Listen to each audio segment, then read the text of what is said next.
muchas gracias. Entonces, pues creo que las personas que van a tener acceso a esta charla pues van a estar muy contentas porque realmente es una charla muy, muy, muy bien integrada y muy completa, eh, sin perder del fondo la fisiología, que era como el objetivo de todas maneras de todas las charlas de este curso. No sé, en principio pues el diagnóstico de muerte encefálica pues tiene todas estas aristas, ¿no? Las aristas jurídicas, las aristas éticas, la discusión de los donantes, de separar esto y desde el punto de vista, digamos, del cuidado fisiopatológico del cuerpo, pues implica también un esfuerzo importante del grupo de los intensivistas y realmente tratar de proteger estos potenciales órganos a donar, pues hace parte fundamental. Ustedes han visto que en el sistema moderno nuestro nos obligan a hacer este curso de donantes a todos los que trabajamos en cuidado intensivo para mantenernos actualizados sobre el tema y que pues realmente es muy importante hacerlo porque sí, como mostraste tú en tu presentación, pues hay varios desequilibrios que van cambiando con las horas y con el tiempo que hay que estar muy pendientes para que no se prolonguen o alcancen a hacerle daño a los órganos eh, potencialmente para donar. A veces no es tan fácil porque hay que sacrificar algún órgano por proteger otro, entonces también es importante entender el contexto donde viven, qué tipo de donaciones se hacen, qué tipo de donantes pueden haber potenciales. A veces es más importante proteger un riñón o proteger un hígado que proteger un pulmón, porque pues no pueden rescatar el pulmón.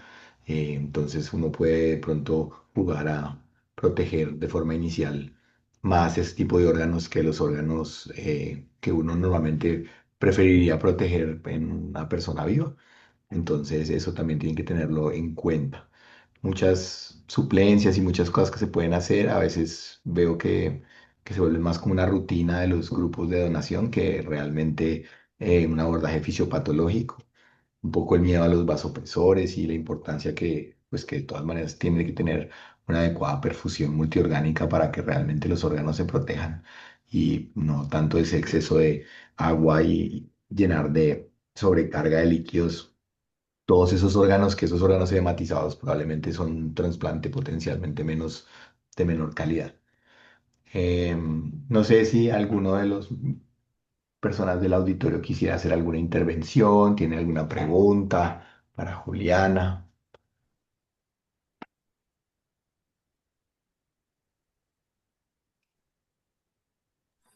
Hola, hola, buenas tardes, Juan Camilo Jaramillo de Medellín. Hola Juanca, adelante. Muchas gracias a la doctora Juliana por la presentación. Coincido con Pablo que estuvo muy bien realizada y con unos mensajes muy claros.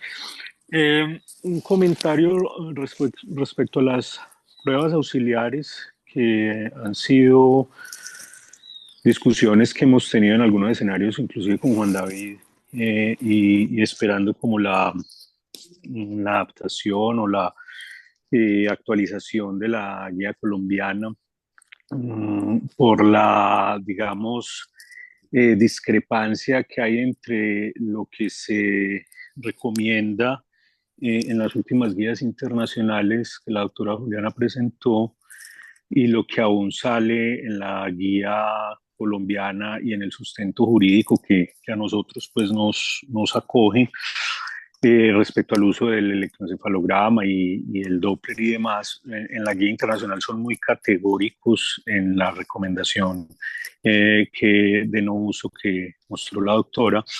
Sin embargo, uno siente que en el grupo de especialistas en neurología esto no es tan claro para ellos ni muchas veces pues como tan categórico y que en la guía, como le entiendo a Juan David, se está trabajando, pues se van a seguir recomendando en cierta medida su uso.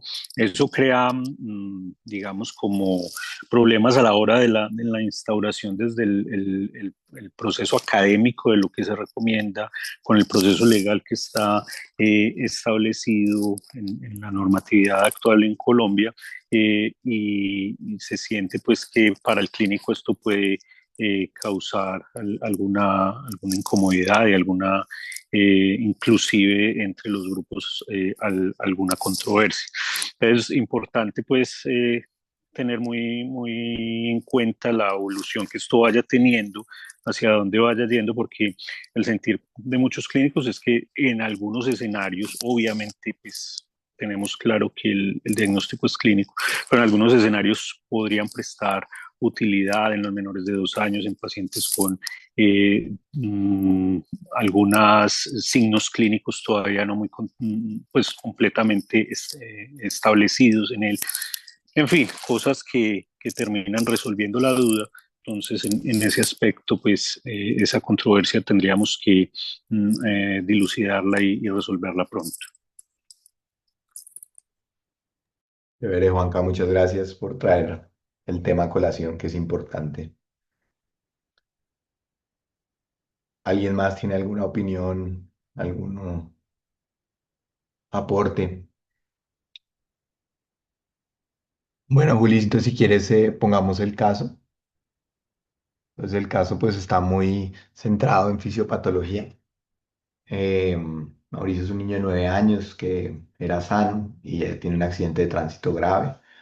Llega realmente en un Glasgow muy bajo, con pupilas plenas no reactivas, eh, signos vitales estables, febril.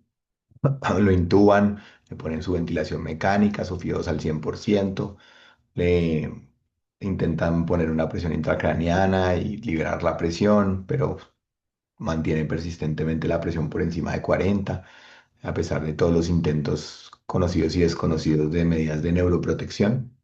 Y efectivamente, cuando empiezan a hacer los test de evaluación del tronco, pues descubren que no hay reflejos ni corneales, ni tusígenos, no hay nauseosos, no hay óculos cefarógidos. Estuvo conectado a un electroencefalograma como parte de su neuromonitoría y pues el trazado es isoeléctrico. También se le había hecho Doppler dentro del manejo de su enfermedad y ya se veía que había flujos sistólicos reverberantes sin flujo diastólico.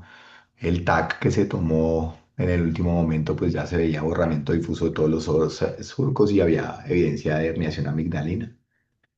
Ya llevan 24 horas de la evaluación y empieza a verse que están las tensiones arteriales más altas, empieza a haber bradicardia, ahora están después fenómenos de hipotensión, ya le han montado un vasoactivo que va a 0,5 microgramos kilo minuto, la diuresis está alta, la osmolaridad urinaria está baja, el sodio sérico está alto, la osmolaridad plasmática elevada y la temperatura definitivamente está en 34 grados a pesar del intento de hacer un calentamiento externo.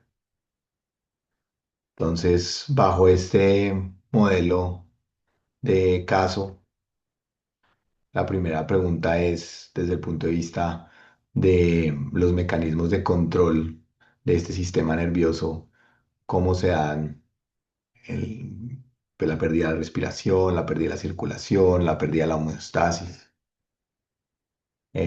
Paolita, luego Marcela. Hola, ¿cómo están? Buenas tardes a todos.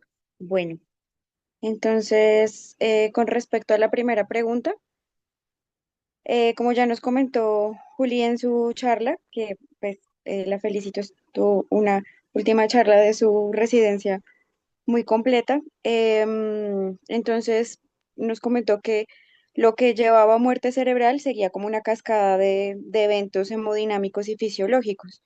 Entonces, esa hipertensión intracraneal que ya la hablamos en las charlas anteriores malignas, producía pues un edema cerebral y hemorragias pues que conducían a un aumento fatal de esa presión intracraneana y que esa presión intracraneana lograba superar progresivamente hasta que superaba la presión arterial media y por lo tanto pues había un colapso en la presión de perfusión cerebral y pues fisiológicamente esto indicaba ausencia de una perfusión cerebral neta. Por lo tanto, pues entonces esa anoxia cerebral y agotamiento de todos los sustratos permitían pues la pérdida de la perfusión de varias zonas cerebrales que son importantes para la autorregulación cerebrovascular. Entonces, entre esos, la pérdida del control de la respiración. Como sabemos, entonces dependen de núcleos del tronco como el bulbo y la protuberancia. em, y pues el mecanismo fisiológico de la apnea que conocemos está en el bulbo medular específicamente. y que responden pues y generan el ritmo inspiratorio y en respuesta pues a la hipercapnia y a la acidosis. Si estos grupos ya están desconectados funcionalmente por todo lo que acabamos de mencionar, pues entonces va a desaparecer ese drive respiratorio y el paciente pues, va a estar apneico incluso pues frente a estos cambios em, fisiológicos. En cuanto a la circulación, entonces el centro vasomotor también va a estar ubicado vulvar y protuberancia, que va a controlar ese tono simpático y el tono vagal cardíaco. Entonces, cuando se lesiona, inicialmente pues va a haber una estimulación simpática masiva, que nos comentaba Juliana en su charla, y va a haber una descarga refleja pues por el aumento brusco de esa presión intracraneana. Y entonces pues va a haber una tormenta catecolar minérgica en donde va a haber hipertensión, taquicardia y pues arritmias. Después con la progresión va a haber necrosis troncal y pues ya se va a perder toda esa descarga y entonces va a haber vasodilatación periférica y ya pues el tono vascular, que es lo que le pasa a nuestro paciente con persistencia de la presión arterial media con hipotensión. Y en cuanto a la homeostasis, entonces pues sabemos también que el hipotálamo es el termostato y el regulador hormonal y pues que parte de ahí van a estar la liberación de ADH por la neurohipófisis y la vía anterior de muchas otras hormonas, entonces pues va a haber ese set point térmico, por lo que existe pues entonces va a haber una incapacidad para conservar y generar calor y por lo tanto pues estos pacientes van a tomar la temperatura ambiental. Em, ya, yo creo que el resto ya lo mencionó Julia en su charla con respecto a la hormona tiroidea y a la diabetes insípida. De eso tengo Muy bien, que comentar. Paulita. Completa tu respuesta, Marcela. Pues sí, muy completa la respuesta. Creo que Pau ya dijo casi todo. Eh, de adicional a lo que dijo Pau, creo que no habló de que también, pues, pues la muerte encefálica se acompaña de una liberación masiva de citoquinas proinflamatorias, interleuquina 1, factor de necrosis tumoral, interleuquina 6, que van a, pues, empeorar la inestabilidad de hemodinámica y pues van a favorecer la lesión orgánica, pues, de los órganos que estamos tratando de proteger precisamente para la donación de órganos. Pero pues creo que el resto ya todo lo dijo Pau. Muy bien, muy claro. Entonces, en principio, pues eso es un fenómeno que se da sí o sí, y que tiene distintas intensidades y distintas severidades dependiendo de qué tan temprano lo logren coger. Entonces, aquí la clave es estar anticipándose, estar esperando el momento y tan pronto empieza a suceder el momento, o inclusive antes, estar preparando qué van a hacer para tratar de contenerlo. Y es una de las explicaciones por las cuales intentamos tratar de avanzar en el diagnóstico lo más rápido posible, dado que en las condiciones, independientemente de que las cosas se hagan bien, pues eventualmente hay ciertas situaciones encefálicas que son muy dramáticas y producen demasiado daño de órgano a pesar de que uno está haciendo las cosas bien. Entonces, sí es importante aquí el tiempo corre un papel fundamental y por eso todos los equipos deben estar bien articulados y tratar de hacer estas cosas rápidas y manejar tempranamente a la familia para que todo el mundo esté sincronizado y digamos, si hay deseo y se puede, pues poder donar la mayor cantidad de órganos posibles para diferentes receptores. Desde el punto de vista fisiopatológico, pues entonces nos faltarían las endocrinas, que también había hablado Paula que ya estaban mencionadas, pero pues específicamente un poco más en profundidad y lo hemodinámico y lo autonómico que hayan podido observar en este paciente que pudiera explicar las manifestaciones. Marce. Bueno, sí, creo que esta pregunta está muy relacionada con la anterior, entonces creo que la parte hemodinámica, pues ya Paola la respondió muy bien, y la parte autonómica, pero sí la parte, digamos que endocrina es muy importante, entonces, en primer lugar, pues en el paciente se ve que tiene una alteración, pues obviamente por la lesión tiene una alteración del eje hipotálamo hipofisiario, que le está llevando a presentar una diabetes insípida según pues los datos clínicos del paciente, que pues es un hallazgo de los más, es el hallazgo más frecuente en la muerte encefálica y pues se da porque hay lesiones tanto hipotalámicas como hipofisiarias en los núcleos supraópticos y paraventriculares del hipotálamo. Eh, y pues por eso no hay una adecuada liberación de la vasopresina como nos explicaba Juli y no hay una, se genera entonces la poliuria con una osmolaridad urinaria baja y pues la hipernatremia con los diagnósticos, con los criterios que ya nos dio Juli. Además de todo, por esa misma alteración en ese mismo lugar, pues hay insuficiencia córtico suprarrenal con alteración pues del eje, esta vez hipotálamo hipófisis suprarrenal, que genera pues déficit de la producción de CRH a nivel del sistema nervioso central, que a la vez pues va a producir también disminución en la estimulación del ACTH y en consecuencia pues al final liberas, alteraciones en la liberación del cortisol que clínicamente pues van a mostrar la hipotensión refractaria o van a empeorar la hipotensión refractaria de los pacientes y la disminución de la respuesta a las catecolaminas y también alteraciones dentro de todos los mecanismos que ya nos mostró Juli que pueden dar alteraciones en la glicemia, también pues por esto mismo también puede generarse hiper o hipoglicemia. También van a haber alteraciones tiroideas por también el eje hipotálamo hipófisis tiroideo. La consecuencia de esto pues va a ser precisamente todos los efectos que tiene pues el déficit de hormona tiroidea, entonces va a haber una reducción del metabolismo basal que también va a estar relacionado con la temperatura, va a haber disminución de la contractilidad miocárdica, va a haber pérdida de la sensibilidad a catecolaminas también, entonces esto también contribuye pues a ese estado de choque del paciente y pues va a favorecer también, como ya les había dicho, la inestabilidad térmica del paciente.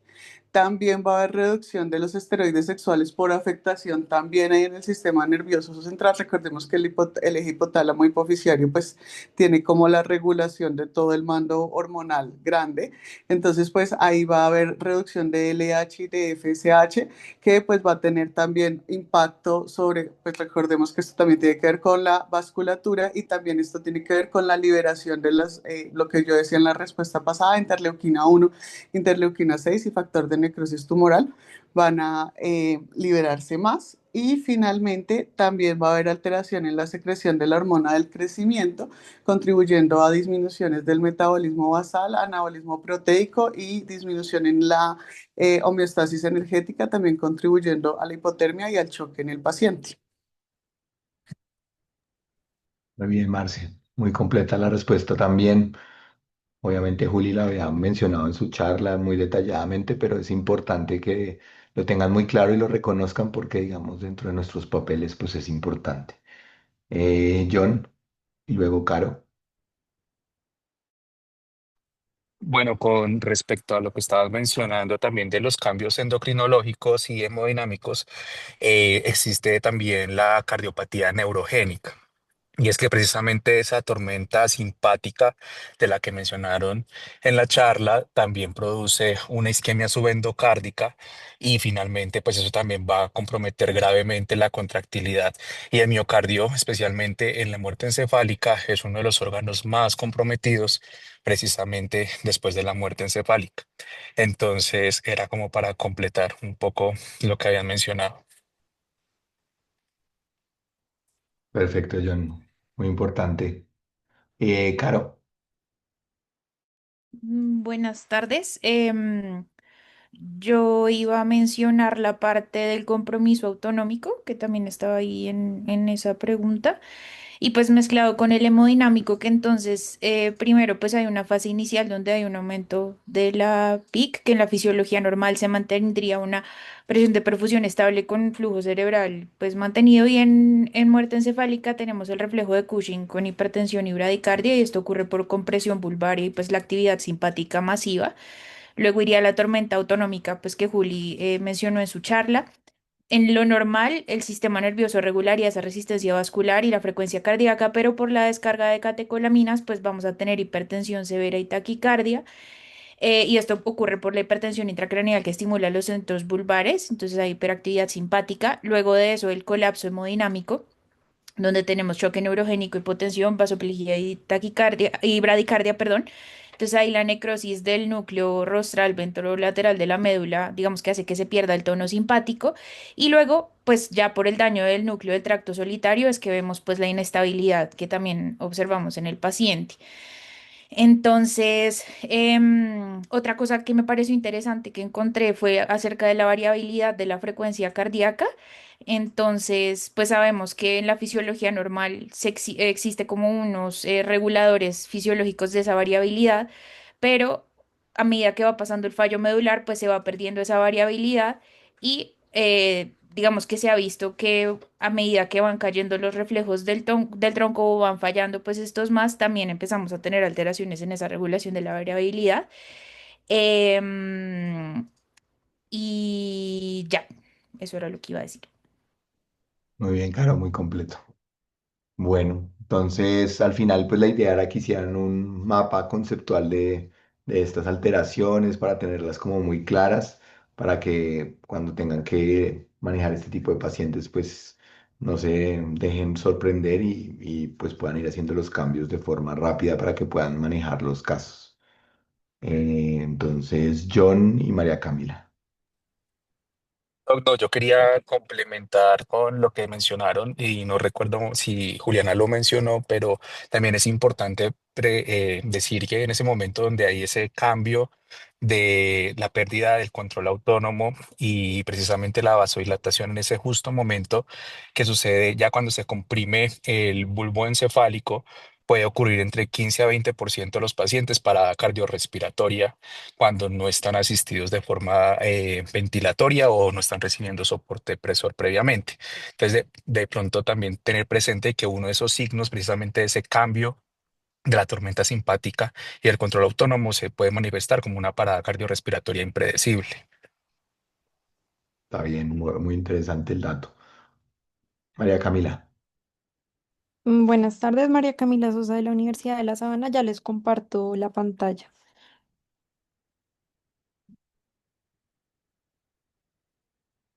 Ahí la ven, ¿sí? Está empezando a compartir. Sí, ya, ahí la vemos.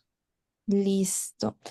Entonces, pues básicamente lo que puse fue que pues esa lesión cerebral global con edema masivo que pues con la cual está cursando el paciente lleva a la elevación de la PIC que eventualmente va a terminar en una herniación encefálica como pues ya lo hemos estado mencionando tanto en la charla como en las preguntas previas. Esto nos va a llevar pues principalmente como a tres alteraciones. La primera pues es la compresión y la lesión irreversible de ese tronco encefálico que nos va a llevar a una interrupción a nivel de los centros respiratorios vulvares, que son responsables de ese impulso ventilatorio, que nos lleva a la pérdida del control central de la respiración y pues es la responsable de la apnea con la que va a cursar el paciente.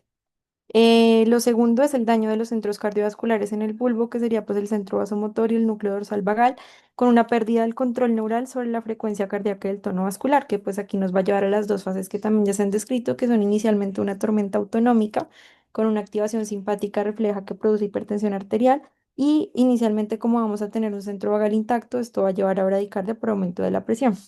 Esto, pues, ¿con qué fin? Con un intento final de perfusión cerebral. Posteriormente, pues ya va a haber una descarga masiva de catecolaminas desde las neuronas simpáticas y la médula suprarrenal, que pues ya va a generar taquicardia, hipertensión arterial y arritmias que vendría siendo como tal esa tormenta autonómica.